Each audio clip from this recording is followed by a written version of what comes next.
Hello. Hello. Hi. Mən evlənsəm, ailəm olsa burada yaşayaram. Ne danışırsan? Vallahi. Bura baxın. Ne kadar ödedin? Heç nə, indi Ha. ödəniş eləmirsən. Hesabda müəyyən qədər pul olmalı. Nəinki Polşada, hətta Avropanın digər şəhərlərinə də gedə bilərsən. Bəli. Poznan şəhəri, şəhərin mərkəzində olan ticarət mərkəzlərindən biri. Görün necə boşdur. IELTS yoxdursa, burada foundation oxuyursan bir semestr.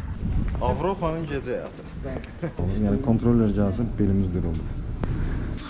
Və Muradın maraq göstərdiyi tanklar Poznanda. Poznanın belə deyək də ürəyindəyik, deyil mi? Dostlar, Polşanın 5-ci ən böyük şəhərində Poznandayıq. Mən bir neçə dəfə bu şəhərdə olmuşam, amma gəzib dolaşmağa heç cürə imkanım olmuyor. Və dostumuz Yusif əfəndi bu işdə mənə kömək olacaq bu dəfə. Mən sizə Poznan haqqında daha ətraflı informasiya çatdırmış olacağam. Rüfədə xoş gəlmisiniz. Poznan şəhəri tələbə şəhəridir. Çox gözəl yaşıllıqlarla dolu bir şəhərdir. Elə ilk buradan başlamağımızın da bir əsas məqsədi var. Çünki Poznana gələn bütün hamı ilkin tanışlığını Poznan Globunu, yəni buranın qatar stansiyası ilə tanışlıq edir. Burada Avenidadır. Yəni Poznan Globunun içində moldur, alış-veriş mərkəzidir. Gəlir bəli, yəni qatardan düşən orada istədiyi kimi istirahət edə bilər, alış-verişini edə bilər. İçəridə bütün lazım olan bütün hər şey var. Bu ərazi isə Flexbus'un ərazisidir. Burada misal üçün beynəlxalq tranzitlər, avtobusların dayanacaqları yerləşir. Qiymətlərdə müəyyən fərqlər ondan ibarətdir ki, tələbələrə endirimlər var. Yarı-bayarı güzəştlər var. O da 25 yaşdan 26 yaşdan aşağı olan tələbələrə yarı-bayarı güzəştlər var. 26 yaşdan yuxarı olan tələbələrə isə yəni bir güzəşt tətbiq olundu. Bu Polşanın özünün bir haqq qoyduğu qanundur. İş yerlərində də elədir. Mən bilirəm ki, 26 yaşına qədər müəyyən vergiden azad edirlər. Bəli, o əmək haqqıya görə də tələbələrə üstünlük verilir, müəyyən güzəştlər olunur. Biz buradan keçəcəyik. İndi nəqliyyat sistemi elə danışırıq o barədə. Nəqliyyat sistemi necə qurulub? Ümumiyyətlə burada hansı nəqliyyat vasitələri var? Avtobus, səhv eləmirəmsə tramvay, metro varmı? Bəli, metro yoxdur. Sadəcə burada avtobus var və tramvaylar var. Sadəcə bir də taksilər, taksi xidmətləri fəaliyyət göstərir, amma ən çox məşhur tramvaylardır. Mədən xanım, bax bu mənzərəni zəhmət olmasa göstərin izləyicilərimizə. Burada günün nəqliyyat baxımından tıxac yoxdur, yoxsa Bəli, səhər belədir. Normalda Poznan belədir. Yəni çox tıxac olmur. Çox nadir hallarda bəlkə görərsiniz. Deməli, Poznan'a tıxac olmur. Çox oldu. İlk öncə başlayaq bu Nextbike-dan. Nextbike, Tələbələr üçün necə ən istifadə sərfəli. olunur? Tələbələr üçün ən sərfəli metoddur. Yalnız yarım saatına qədər ödəniş olunur. Yarım saatdan sonra 8 zlot saat başına hesablanacaq. Bunun üçün nə etmək lazımdır? Sadəcə bunun üçün heç nə. Bunların application-ı var. Nextbike application-ı. Yəni sadəcə belə bir application-dır. Buradan sadəcə olaraq Nextbike axtarış verirsən və bəli, axtarış verirsiniz və buraya yaxınlaşırsınız. Bu kod oxudur. Deməli və sağ və istifadə eləmək olar, deyilmi? Bəli, və burada istifadə eləmək. Nə qədər ödədin? Heç nə, indi ödəniş eləmirsən. Hesabda müəyyən qədər pul olmalıdır. Özlərinin qoyduğu limit var. Aydındır. Yarım saat, bunu yarım saat istifadə edirsən, sürürsən. Növbəti dayanacaqda eynisini sadəcə olaraq yerləşdirirsiniz. İndi mən yerləşdirəcəm. Aydındır, biz sadəcə göstəririk. Gözəl.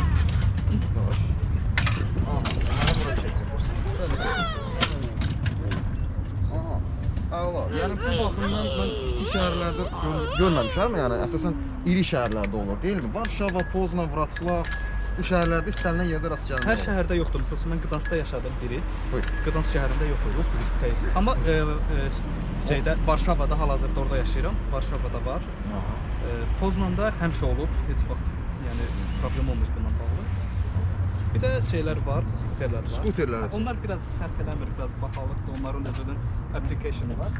Ayrıca application. Ayrıca applikasiyası var. Sadəcə olaraq mən bunu yük istifadə eləmirəm deyə. Çünki Vesabet hər baxımdan uyğundur deyə. Burada qiymətlər Vesabetlə müqayisədə biraz bahalıdır. Bu insanlara məncə biraz rahat görsənir. Sadəcə ayağını qoysun, amma burada biraz orası elədir. Burada bu səfərlərlə özü aparır, motorlu, elektrik. Bəli. Bura baxın. Amma belə sürmək mümkün deyil, səfərlərlə. Yox. Ancaq gərək applikasiyonu aktiv eləyəsiniz. Nəsə gedir. Amma çox çətinliklə. Aydındır. 2 zlot çıxacaq. 2 saata. 2 zlot. 1 saata 2 zlot. Çox ucuzdur. Okey. Taksi necədir burada? Yəni Ən çox istifadə olunur Uber. Mən məsləhət görürəm Uber botdan istifadə olunsun.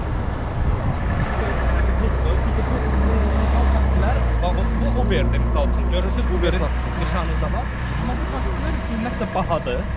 Çünki bunlar kampaniya taksiləridir da. Yəni Uber kimi yəni kimsə istifadə edir, yəni aplikasiya yükləyib istifadə edir. Poznanda Flixbuslar da var. Burada mən istəyirdim Yusufsan bu barədə ətraflı informasiya verəsən. Bu Flixbus'dır əsasən həm daxil işləyir, həm də international beynəlxalq işləyir. Sonra Sindibat var, onlar da onun kimi. Amma mən ən çox istifadə olunanlar Flixbus'dır. Burada gəlir dayanır. Yəni onun üçün də Bu da Poznanın vağzalında dayanır. hə burada dayanır. Poznan Glovny. Glovny'dir bu ərazidə dayanır. Bunları da bilet almaq üçün də yəni eyni şəkildə application var, istifadə edə bilərsiniz. Çox rahat. Şəhərlərin adını seçirsiniz, gedəcəyiniz yeri seçirsiniz. Sonra ödəniş edib Kassadan almaq olar mı? Yoxsa ancaq application?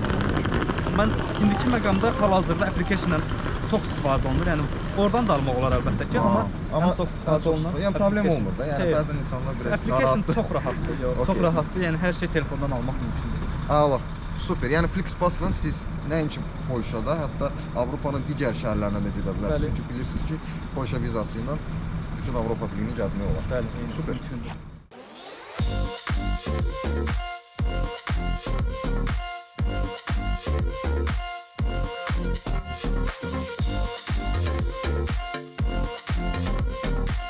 Yusuf, indi biz hardayıq? Biz hal-hazırda Polşanın ən yəni, prestijli iqtisadi universitetlərindən biridir. Poznan İqtisadiyyat Universitetidir, dövlət universitetidir. Biz hal-hazırda onun binasının önündəyik. Bu Poznan İqtisadiyyat Universitetinin rektoratlığıdır, əsas binasıdır. Və sən burada oxuyubsan. Mən burada təhsil almışam. Mən magistr üzrə maliyyə mühəndisliyi üzrə təhsil almışam burada. Burada təhsil sistemləri də çox rahatdır. Yəni istənilən halda IELTS varsa IELTS-ə qəbul ola bilərsən. IELTS-in yoxdursa, burada foundation oxuyursan bir semestr. O bir preparation kursdan sonra başlayırsan universitetə. Bakalavr, master eyni şeydir. Eyni nəticədir. Preparation kursunda da istifadə olunur. Qiyməti də ki, bir semestr üçün ödənişlidir bunlar. Bir semestr üçün 5000 zlotdur. Bir semestr üçün 5000 zlot. İllik 10.000 zlot ödəniş eləmək lazımdır. Amma çox prestijli universitetdir. Yaxşı, indi bu yataqxana verirmi? Yataqxanası var, amma yataqxana ödənişə daxil deyil. Yataqxanaya nə qədər ödəmək lazımdır? Yataqxana 2 nəfərlik yataqxanalar var. Otaqda 2 nəfər qalır ya da tək. Məsələn mən ikisinə də qalmışam. Tək nəfərlikdə 450 zlot pul ödəyirdim. Harsa bizim pulundan 220 aya 450 zlot. Harsa 220 manat belə ödəniş edirdim. Tək nəfərlikdə də yəni kommunal falan belə bir şey yox, daxil olmur. Sadəcə 450 zlot ödəyirsən, 2 nəfər qalırsınız. Bəli, 2 nəfər qalırsınız. Bəs bir nəfər? Bir nəfər üçün 650 zlot idi. O da hardasa 300 manat. 350 manat idi. O da eyni tərzdə, sadəcə otaqda tək qalırsan. Bu hardasa elə belə götürək də, yəni ayrıca ev tutsan da təxminən belə başa düşürəm. Ayrıca evin qiyməti olur da. Ayrıca evin tək otaqda qalmaq istəsən, bizim vaxtımızda 7 uşaqlar ödəyirdi 600-700 zlot. Baxır evin şəhərə yaxınlığına, uzaqlığına, şəraitinə.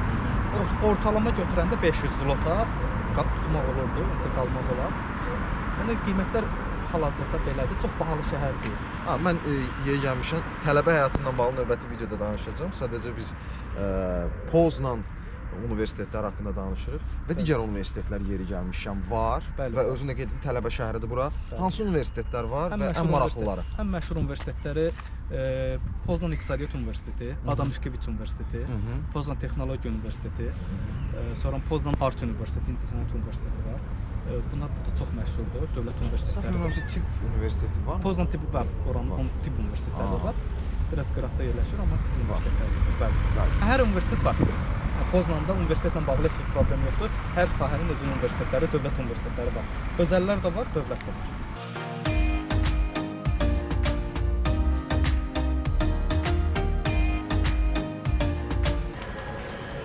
Poznan şəhəri. Şəhərin mərkəzində olan ticarət mərkəzlərindən biri. Görün necə boşdur. Vaxt var idi burada insan əlindən tərpənmək olmurdu. Baxın, kafelerin əksəriyyəti boş, mağazalar boş, ticarət obyektləri. Müəyyən qədər işləyir, amma gəlib gedən yoxdur. Buna baxmayaraq tamamilə ləğv eləməyiblər. Yəni içindəki avadanlıqlar durur. mallar oradadır. Amma fəaliyyət göstərmir. Təxminən 1 il bundan qabaq bəlkə də heç kimin ağlına gəlməzdi ki, belə bir hal ola bilər. Yusuf, bura aradır. Bura muzey kimi fəaliyyət göstərir. Adı isə Poznan Mədəniyyət Mərkəzi gedir. Poznan Kalçası. Qədimi binadır. İçəri girib içəridə tanış olmaq olar. Müəyyən eksponatlar var. Var, yəni çəkiliş icazə verərlər içəridə. İndi hal-hazırda böyük ehtimal yox, çünki bugün pandemiya olduğuna görə icazə olunmaz. Amma normalda içəri girib istənilən məlumatlara baxa bilərsiniz. Yeri gəlmişkən, mart ayının 20-sindən aprel ayının 9-una qədər Polşada sərt karantin rejimi elan olunub.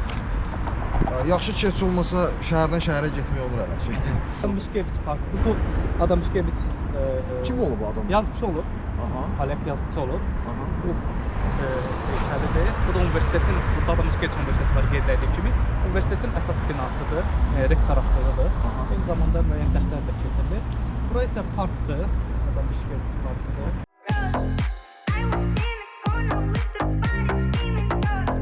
Yusuf, hazırda biz hardayıq? Bura Poznanın mərkəzi. Aha. Xüsusən hadisə platformu üçün gedir, parkıdır. Tərcüməsi Azadlıq Aha. Parkı. Bəli. Deyilmi? Bəli.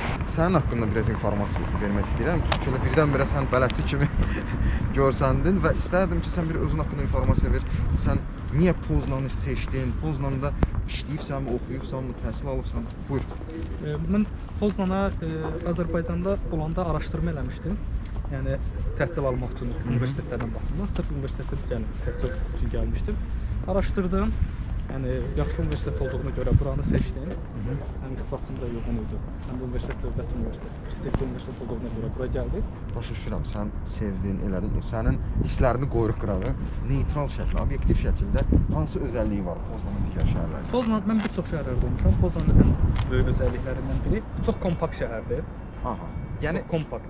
hər şey bir-birinə yaxın. Hər şey Yekə bir-birinə olsa da yaxın. Şəhər böyükdür, amma hər şey bir-birinə yaxındır. Kompaktlıq baxımından transport çox gözəl qurulub. Aha. Nəqliyyat sistemi. Nəqliyyat sistemi dəhşət, yəni çox gözəl qurulub. Poznan qədim Alman şəhəri olub. Arxitektura, binaların tikintisi çox Aha. səliqəli. Şəhər Bəli, özü də hiss çox olunur. səliqəlidir. Yəni görürsüz, bura çox böyük katolik şəhəridir. İnsanlar üçün dindardırlar deyə. Ümumiyyətlə mən deyərdim Polşada. Polşa, amma Poznanda, Poznanın özünün ayrıcalığı var. İnsanların dinə çox bağlıdır burada. Eləmi? Hə, bəli, 3 il yaşadığımda mən görmüşəm.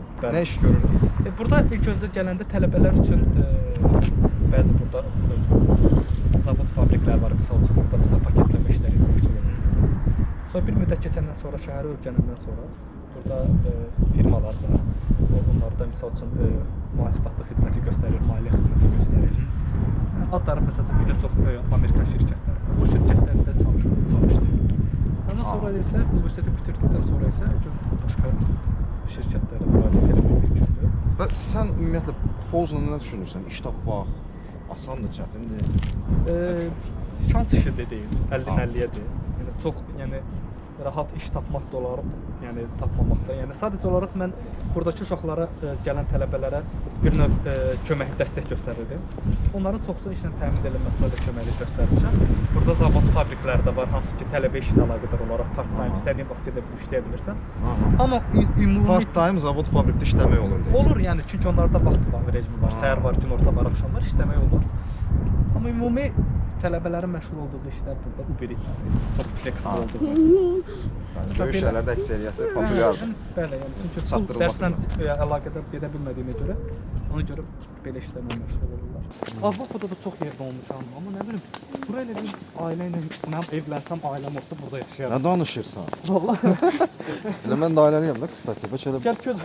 Bəlkə elə biz də bura köçək. Vallahi yəni ailə üçün heç kim üçün heç olmaz. Belə takip maraqlı olur.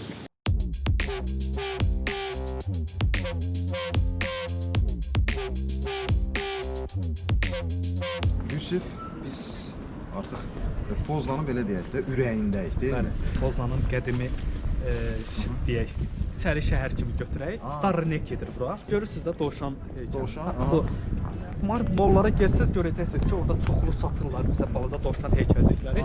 Bu baharın gəlişi ilə əlaqədar olaraq deyək də, bu yazın gəlişi ilə əlaqədar olaraq bunlar da bunu bu cür nə qeyd edirlər. Belə market belə başa düşdüm ki, Polyak Novruz bayramı. Tam elə yəni elə deyə bilərik. Bilirsiniz dovşan heykəlləri. Yəni Sırf doğuşanla nəyə görə bağlayırlar bunlar baharın gəlişini? Onun haqqında elə çox məlumatım yoxdur, amma simvol kimi deyək, onu həmişə bizdə keçəl simvolusu, burada yazda, baharda doğuşan. Poznanın kirayə qiymətləri neçəyədir? İnsanlar Polşaya gəlmək istəyir, maraqlanır. Ümumi Poznanın deyək. Burada nə danışa bilərsən? Burada qiymətlər elə çox baha deyil. Mən deyərdim ki, mənim özümün xərcimə, aylıq xərcimi götürəndə 1200-1500 zlot arası mən burada xərcim olurdu. Yəni tələbədən asılı da, yəni normal həyat tərzi keçirsən, çox əlavə xərcləri yol verməsən, 1200-1500 zlot arası burada bəs edir, kifayət edir. Bu neçə otaqdır, neçə kvadrat metrdir? Hə, evin qiyməti yox. Bu sırf ümumi yaşayış xərci nəzərdə tuturam. Sırf aylıq xərci nəzərdə tuturam. Onun üçün evi götürəndə 500 zlot. Adam ev tutmaq istəyir. Ailə. Poznanda. Və münasib deyək ki, qiymət kimi. Qiymət hardasa bir ailə üçün 2 otaqlı nəzərdə tutursanızsa 2000 zlota tapmaq olar, mümkündür. Şəhərdə biraz qırağında. Mərkəzdə əlbəttə çox bahadır. Onlar çox bahadır. Poznanda çoxmu Azərbaycanlılar var və onlar nə ilə məşğuldur?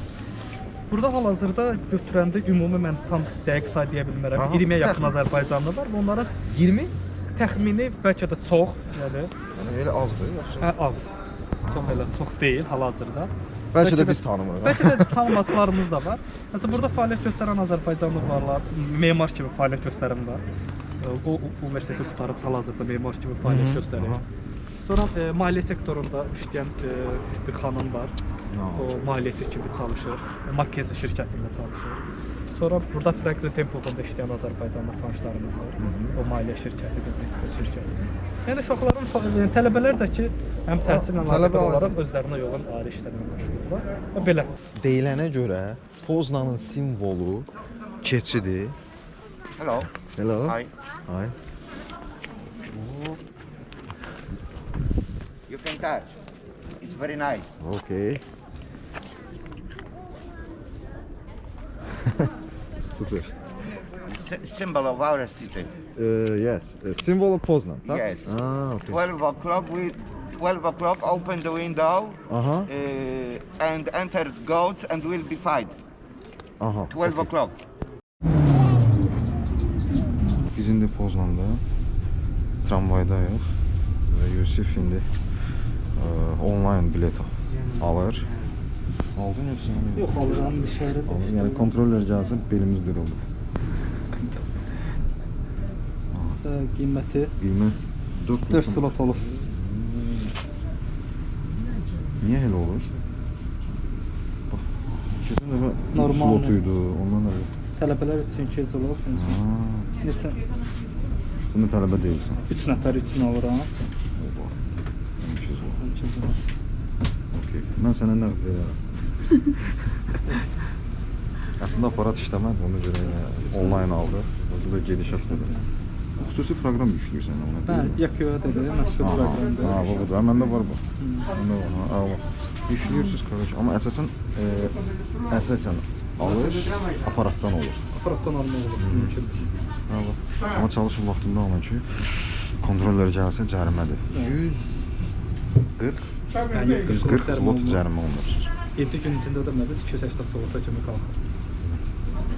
Ərzaqdır, geyimdir, bunlar barədə qısa informasiya verə bilərsən? Yəni, digər şəhərlərlə müqayisədə sərfəlidirmi, sərfəli deyilmi, yoxsa bərabərdir? Ümumiyyətlə, bu marketlərdə qiymətlər demək olar ki, eynidir. Bütün Polşada? Polşa üzrə. Demək olar ki, mən özüm ayrı-ayrılıqda şəhərlərdə olmuşam. Bəzən mənə o sualı verirlər ki, sən böyük şəhərə getsən, daha baha qiymətə rast gələcəksən. Yəni, məsələn üçün, deyək, məşhur brenddir də, Bedronka, Kaufland. Onların qiyməti əgər Bedronkada neçədirsə, bütün Polşada elədir. Yəni Poznan, Varşava, Mən Qdanskda olmuşam. Mənə ciddi fərq yoxdur mən demək olar ki, hamısının qiymətləri eynidir. Ha bax. Eynidir. Yəni çörəkdə ən basitə görə çörəkləri deyək, hamısının bütün çeşidlərin qiymətləri eynidir.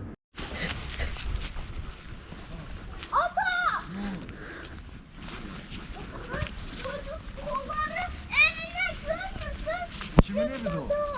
Kimin evidir o? Kuğuların. Gedək. Bir baxaq yaxından. Ha bak. Şöyle.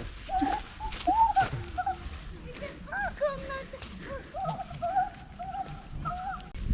Bidon verirler. Müşler götürdü burada. Pandemiya dövrüdür. Artıq bir ildən artıq bütün dünya əziyyət çəkir. Azərbaycanda da kifayət qədər məhdudiyyətlər qoyulub bu pandemiyaya görə. Bəs Poznanda sən artıq burada qalıbsan, özü pandemiyanın qızmar vaxtında burdaydın. Poznanda hansı məhdudiyyətlər var idi? Yəni sistem necə qurulmuşdu? Karantin necə qurulmuşdu Poznanda? Bütün Avropada olduğu kimi burada da birinci başlanğıcda sərt karantin rejiminə keçdilər. Hətta bayıra da çıxa bilməzdiniz. Çünki onun üçün Elə bir şeylər cərimələr var. ola bilərdi. Vacib olan hallarda Ancaq o da mağaza, iş. market, iş ancaq o hallarda çıxa bilərdi. Yəni sonra müəyyən yumşalmalar oldu. Yəni indi hal-hazırda da karantindir, mollar bağlıdır. Yəni mollar fəaliyyət göstərmir, hər şeyi onlayn alırsan. Marketlər bir dənə açıqdır. Ha, bu daim işdir. Bəli, bir də bəzi iş yerləri açıqdır. Fabriklər, zavodlarda müəyyən iş Bu yerləri. məsələ üçün Bakıda metroya giriş məhdudiyyəti var, avtobuslarda sıxlıq. Yəni sistem biraz Buna yox. belə biraz qarışıq. Yəni burada sistemi necə qurublar ki, insanlar nəqliyyat sistemindən sərfəli şəkildə istifadə edirlər? Çünki nəqliyyat sistemində say var, limit var. Misal üçün yazırlar, məsəl üçün ümumi bir tramvaya 40 nəfərdən çox adam minə bilməz. Aha, amma normalda 80 nəfər girə bilirsə, amma indi azaldıqlar yarıya qədər. 40-a yarıya qədər azaldıblar və oturacaqlarda da işarələr qoyublar. Bir oturacaqlar, bir oturmaq icazə var. Bir oturacaq boş, bir oturacaqda dolu, bir oturacaqda. Yəni bu cür nədir? Məncə sadə fikirləşiblər və məncə ən ideal variant odur ki, bəli, yarı bayarı. Ara məsafəsi Ara məsafə gözlələrək. saxladınsa, maskanı taxdınsa, vəssalam, Bəli. gəz özün. Bəli. Və Muradın maraq göstərdiyi tanklar Poznanda. İkinci Dünya müharibəsindən qalan tanklardır. Uşağın reaksiyası. Gedirler meşeye, yurda çatılar yanına, yurda sıralı Ermeniler öldürürler. Wow. Ama ancak onlar Bursa'da ele var. Gözəl, gözəl. Super. Yusif, gecə həyatından indi istəyərdim danışardın. Elə biz deyəsən Poznanın gecə həyatının aktiv olduğu yerdəyik, deyilmi? Bilirsiniz, Poznan tələbə şəhəri olduğuna görə burada dünyanın müxtəlif ölkələrindən Erasmus tələbələri gəlir. Eynən də müxtəlif Polşanın şəhərlərindən bura tələbələr gəlir. Tələbələr olduğuna, yəni Avropada aktiv həyata sevdiklərinə görə yəni partilər keçirirlər. Disko barlar var burada, publar var. Hansı ki, burada ən çox məşhur bu küçədir. Küçəni də çəkə bilərsiniz. Bu küçə normalda həftə sonları, 5-ci, 6-cı və bazar günləri. Amma həftənin hər günləri demək olar ki, çox axşam vaxtları çox bura aktiv olur. İnsanlar, tələbələr də çox gəlir bura. Pandemiya dövründə də? Pandemiya dövründə yox, amma normal olaraq bura çox insanlar... Dünyanın düz vaxtında. Ha, insanlar çox axışlığı bir yerdir, çox gözəl bir yerdir. Və insanlar burada istirahət edirlər. Təbii ki, əgər Poznan tələbə şəhəridirsə, gecə həyatı da istər-istəməz olmalıdır, olasıydı da, yəni bunu nəzərə almalıyıq. Bəli, bəli. Yəni tələbələr darıxmır Poznan şəhərində. Heç vaxt darıxmır. Ən məşhur da burada Cuba Libre'dir. Latin dərs klubudur. Cuba Libre. Libre Latin klubudur. Və Kultovadır, pubların içinin ən məşhuru. Kultova. Yəni burada sırf insanlar gecə həyatını burada keçirirlər. Çox insanlar burada keçirir, tələbələr burada keçirir. Avropanın gecə həyatı. Your eyes are blue, don't they? Give me new